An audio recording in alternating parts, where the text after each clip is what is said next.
Pinasususpindi ng Department of Transportation ang kumpanya na nag-ooperate ng bus na nasangkot sa karambola sa Subic-Clark-Tarlac Expressway o SCTEX.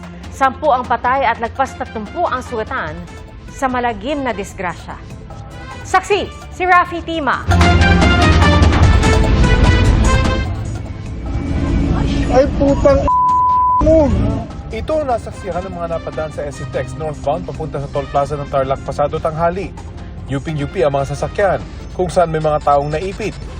Sangkot ang 2 commuter van, 1 kotse, closed van at ang nakabanggang bus na biyaheng Cubao-Lingayen. Ito pong bus, ito po yung bumangga doon sa 4 na vehicles na nakahinto na po sa toll plaza ng SCTEX.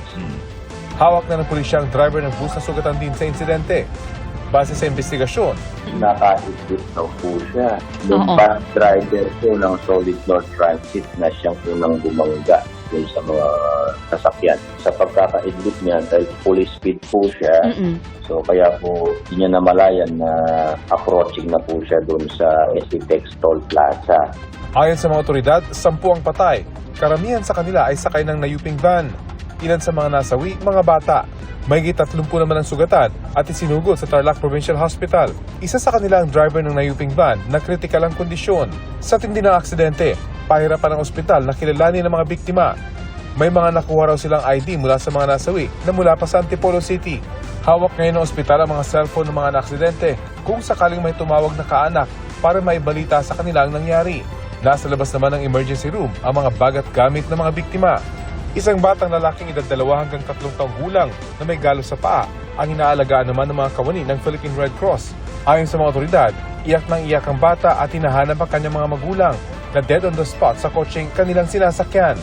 Mula sa pinangyarihan ng aksidente, umabot sa 2 kilometro ang traffic sa northbound lane sa SCTEX.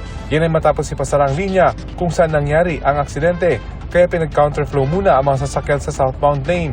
Muling binuksan sa mga motorista ang daan alas 4:30 ng hapon. Sa gilid ng kalsada, makikita ang mga basag na bahagi ng taillight at maliit na life vest mula sa nayuping van. Mahaharap sa patong-patong na reklamo ang driver ng bus. Iniutos naman ni Transportation Secretary Vince Dizon sa LTFRB na patawan ng preventive suspension ng Solid North Bus kasunod ng disgrasya. Ayon sa LTFRB, batay sa record nila, nakarehistro raw ang bus sa Dagupan Bus Company. Bagamat batay sa markings ng bus, lumalabas ang nag-ooperate ay Pangasinan Solid North. Sinisika pa namin kunin ang kanilang panig. Ayon pa sa LTFRB, maglalabas ng show cause order para sa operator ng kumpanya. The reason of the suspension is preventive po kasi yan. Para ma-check po ng ahensya yung mga buses and then magkakaroon po ng mga tests yung drivers. They are inclined to issue a suspension of the fleet of the operator ng mga bus nila na ang biyahe ay Cubao to Dagupan. Dagdag ng LTFRB, iniutos na nilang asikasuhin ang pangangailangan ng mga biktima. tig-4,000 piso ang inaasahang makukuha ng mga naulila ng 10 nasawi. Para sa GMA Integrated News, ako si Rafi Tima, ang inyo saksi. Mga kapuso, maging una sa saksi. Mag-subscribe sa GMA Integrated News sa YouTube para sa iba't ibang balita.